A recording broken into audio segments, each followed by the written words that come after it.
Well, very good morning, all of you. Welcome to Success Mantra by Jay Malik. Today we will discuss income tax. देखिए 1 फरवरी 2023 कल ये budget पेश हुआ है, तो इसमें इनकम टैक्स फाइनेंशियल ईयर 2023-24 इसमें क्या चेंजेस आया है, ये हम इस वीडियो के माध्यम से डिस्कस करेंगे। देखिए income tax financial year 2023-24, assessment year 2024-25, new changes. Part 1 में न्यू चेंजेस करेंगे, पार्ट 2 में इससे रिलेटेड दूसरी चीजें डिस्कस करेंगे। तो फाइनेंशियल ईयर क्या होता है, पहले तो ये समझें। आप जानते होंगे फाइनेंशियल 1 अप्रैल से शुरू होता है।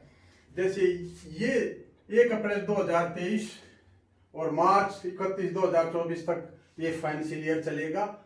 और फिर असेसमेंट ईयर, इसको साथ ही असेसमेंट ईयर अगला साल होता है, जो कि 1/4/2024। ये असेसमेंट ईयर क्यों कहलाता है? देखिए इस साल की जो रिटर्न हम भरेंगे तो वो नेक्स्ट ईयर भरते हैं और उसको असेस करता है सीबीडीटी। इनकम टैक्स जब रिटर्न भरेंगे, क्योंकि सेम ईयर में रिटर्न नहीं भर सकते, तो असेसमेंट ईयर इसलिए कहते हैं कि इस साल जो अब हम 22-23 की रिटर्न भरेंगे, 23-24 वो हमारा असेसमेंट ईयर होगा। तो ये था डिफरेंस के फाइनेंशियल ईयर और असेसमेंट ईयर क्या होता है। असेसमेंट ईयर में जो रिटर्न भरी गई हैं उनका असेसमेंट किया जाता है सरकार के द्वारा।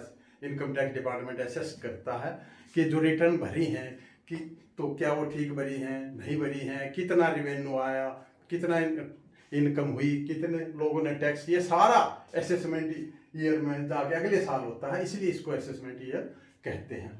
अब देखिए क्या हुआ है, न्यू रिज्यूम ये है। अभी पिछला क्या था, प्रीवियस का न्यू रिज्यूम ये था, इसमें इनकम 2.5 लाख तक जीरो थी, तो वो बढ़ा करके 3 लाख कर दी है। यहां चेंजेज आया है 3 लाख। तो एक तो ये चेंजेज है, मैं रेड पेन ले लेता हूं। तो ये जो 3 लाख की है, 2.5 से 3 की है, ये न्यू रिज्यूम में है। पुराने रिज्यूम में 2.5 लाख ही है जहां तक टैक्स नहीं लगना। तो ये नहीं है कि 3 लाख तक हर रिज्यूम में, दोनों में ओल्ड और न्यू में कर दी हो, ऐसा नहीं है। तो पुराने ओल्ड रिज्यूम में अभी भी 2.5 लाख ही है, उसमें कोई चेंज नहीं किया है। न्यू रिज्यूम में 3 लाख तक टैक्स जीरो है। तो देखिए पिछला न्यू रिज्यूम क्या था, उसमें 2.5 लाख था और अब 3 लाख कर दिया गया है। और इसमें एक ये स्लैब खत्म कर दिया गया, और ये जो 2.5 लाख 2.5 लाख के जो स्लैब थे वो यहाँ पर इन्होंने 3-3 लाख के किए हैं। जैसे ये 2.5 लाख से 5 लाख 5% इस तरह था, और ये स्लैब 6 थे, तो इसमें अभी जो किया है इसमें ये 5 स्लैब हो गए और 30% ये इस तरह है, 5%, 10%, 15, 20 और 30, ये स्लैब खत्म हो गया। तो सेस वही 4% यहाँ भी है। Rebate under section 87A, no tax up to 5 lakh तक, इसमें पुराने में कोई टैक्स नहीं था, तो इसको बढ़ा करके 7 लाख किया है। ये चेंजेज है। तो ये पुराना तो अब ये तो खत्म हो चुका है, तो इसको रब कर देते हैं, मिटा देते हैं, इसका कोई फायदा नहीं। ये तो पिछले साल, इस साल तक था।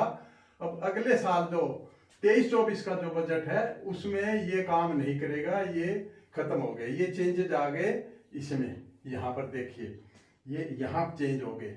ये 3 लाख से 6 लाख 5%, 6 लाख से 9 लाख तक 10%, 9 लाख 12 पर 15%, 12 लाख से 50 लाख 20%, और 50 लाख से अबव 30%। सेस वही 4% है, जो इनकम टैक्स आता है उस पर सेस लगता है। रिबेट 87A में यहाँ भी है, और no tax up to ₹7 lakh. ये है नया न्यू रिजिम, जो इस फाइनेंशियल ईयर 23-24 में एप्लीकेबल होगा। ओल्ड वही है, income up to 2.5 lakh zero है, 2.5 से 5 लाख है, 5% है, 5 लाख से 10, 20 और अबाउट 10 लाख 30% है, सेस वही 4% है। और यहाँ पर देखिए रिबेट लगा करके under section 87A no tax on taxable income of rupees 5 lakh, 5 lakh taxable income rebate deduct करने के बाद यहाँ पर फिर 5 लाख आता है तो कोई टैक्स नहीं है। और इंटरेस्ट ऑन एसबी अकाउंट, देखिए जो सेविंग फंड अकाउंट है उस पर टैक्स 10,000 तक अगर ब्याज आता है 10,000 तक तो टैक्स नहीं है। लेकिन सीनियर सिटीजन के केस में एसबी एंड एफडी दोनों मिला करके 50,000 अगर ब्याज आता है तो टैक्स नहीं है। स्टैंडर्ड डिडक्शन यहाँ पर ओल्ड में 50,000 है, यहाँ पर नहीं है। और rebate under 80C and beyond 80C, देखिए कुछ रिबेट 80C जहाँ 1.5 लाख तक की रिबेट मिलती है और कुछ बियॉन्ड 80C, वो मैं नेक्स्ट वीडियो बनाऊंगा कि बियॉन्ड 80C कौन कौन सी हम छूट ले सकते हैं ओल्ड सिस्टम में, क्योंकि इसमें रिबेट नहीं है। इसमें रिबेट कहाँ है? स्टैंडर्ड डिडक्शन बहुत दूर जाके दी है।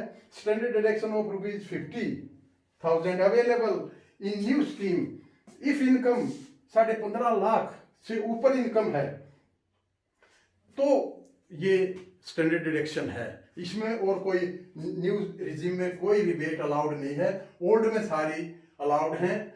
तो अब देखिए न्यू चेंजेस क्या आए हैं। न्यू चेंजेस में देखिए लीव एनकैशमेंट रिटायरमेंट के टाइम पहले क्या था, 3 लाख तक टैक्स नहीं लगता था जब लीव एनकैशमेंट लेते थे at the time of retirement, तो 3 लाख तक इसको बढ़ा करके 25 लाख किया है। ये काफी बेनिफिट हुआ है।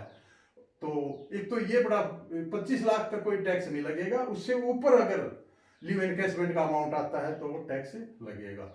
Deposit limit for senior citizen saving scheme ये 30 लाख कर दिया है। पहले ये 15 लाख था, अब ये 30 लाख हो गया है। ये भी एक डबल बेनिफिट हुआ है सीनियर सिटीजन के केस में। Deposit limit for monthly income account scheme भी है सीनियर सिटीजन के लिए, वो 9 लाख सिंगल अकाउंट जो पहले 4.5 लाख थी वो 9 लाख कर दी, और जो 15 लाख ज्वाइंट अकाउंट जो पहले 9 लाख थी वो 15 की है।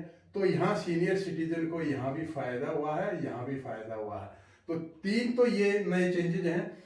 एक महिला सम्मान सेविंग सर्टिफिकेट महिलाओं के लिए कवर करने के लिए एक स्कीम निकाली है जिसमें 2 लाख तक जमा हो सकते हैं और जिस पर 7.5% इंटरेस्ट मिलेगा 2 साल के लिए।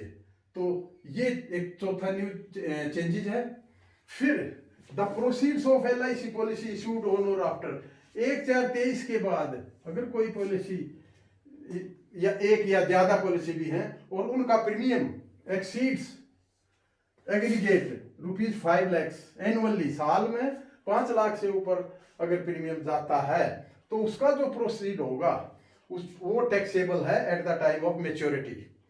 But if the proceeds is received by hairs, अगर ऑन डेथ ऑफ इंश्योर्ड, अगर इंश्योर्ड व्यक्ति की डेथ हो जाती है और उसके लीगल हेयर उस पैसे प्रोसीड्स लेते हैं, उस पैसे को लेते हैं, तो वो फिर टैक्स फ्री है।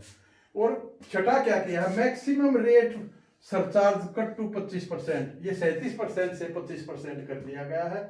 Capital gain exemption on purchase of house capped at 10 crore, 10 crore तक टैक्स नहीं है, 10 करोड़ से ऊपर मकान की सेल परचेज पर टैक्स है।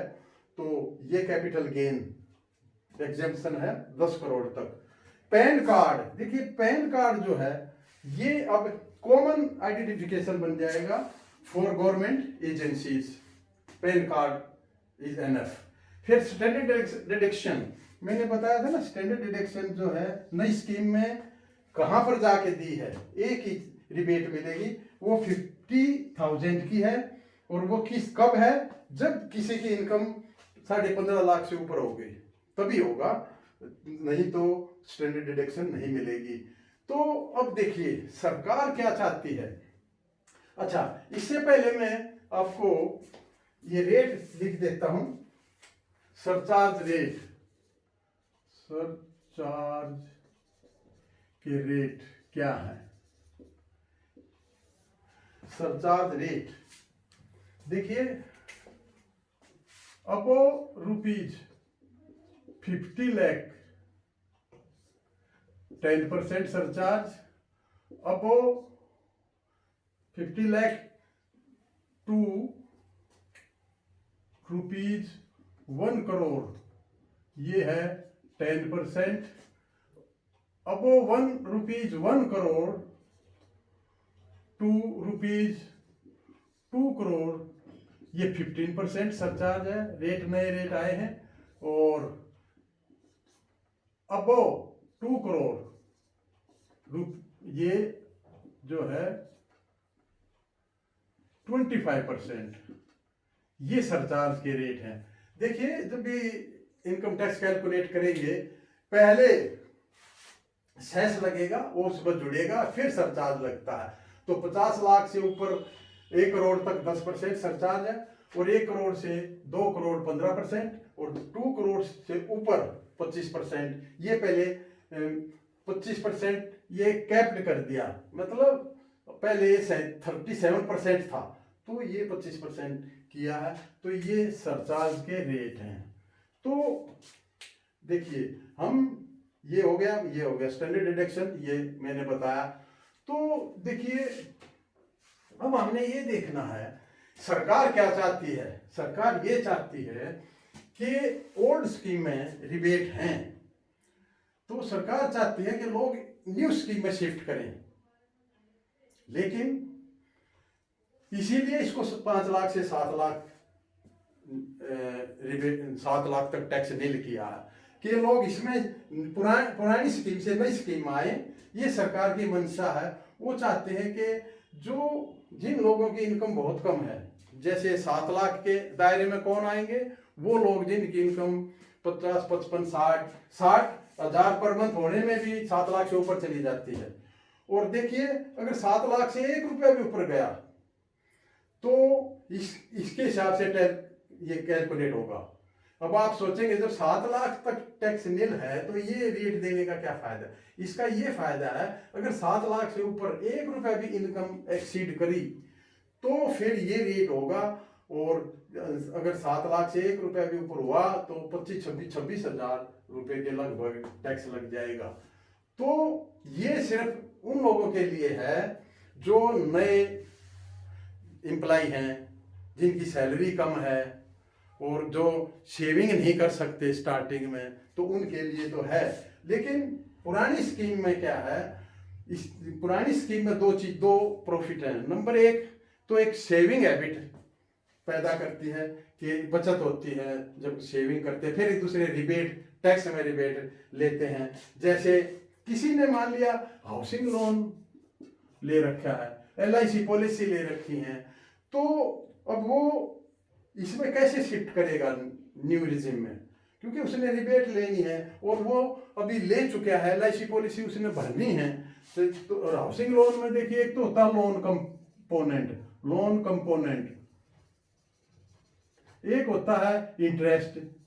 तो EMI जो बनती है वो दोनों प्रिंसिपल लोन कंपोनेंट में, हाउसिंग के लोन कंपोनेंट में एक तो प्रिंसिपल होता है, प्रिंसिपल कंपोनेंट लोन के अंदर, प्रिंसिपल कंपोनेंट और इंटरेस्ट। तो प्रिंसिपल 80C में चला जाता है अप टू 1.5 लाख, और interest up to 2 lakh total gross में से डिडक्ट हो जाता है, बेनिफिट मिलता है। तो ये बेनिफिट लेने के लिए फिर दूसरी रिबेट LIC, PF, VPF, जो सुकन्या समृद्धि योजनाएं हैं, ये सारी स्कीमें जो रिबेट देती हैं, तो वो बेनिफिट उठाने के लिए हर एम्प्लॉय जो वर्किंग है या रिटायरी है, पेंशनर है, तो वो ओल्ड स्कीम को ही अडॉप्ट करता है। तो ऑप्शन है, फर्स्ट है new regime, second old regime.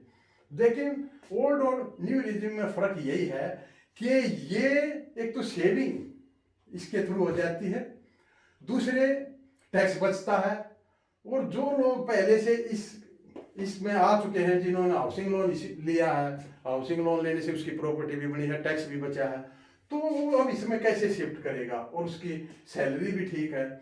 यहाँ ये जो न्यू है, इसमें सिर्फ उनके लिए ये बेटर है जिनकी सैलरी कम है और जो नई रिक्रूटमेंट के थ्रू आए हैं, तो ये था हमारा इस साल का जो बजट 1 फरवरी 2023 को पेश हुआ है, उसमें क्या क्या न्यू चेंजेज हुए हैं। चेंजेज ये हुए हैं, 9 चेंजेज ये हैं जिनमें सरचार्ज के रेट भी चेंज हुए हैं। तो ये था इस साल का 2023-24 का जो बजट पेश हुआ फरवरी 23 को। तो I think I have cleared my points. Have a nice day. Thank you.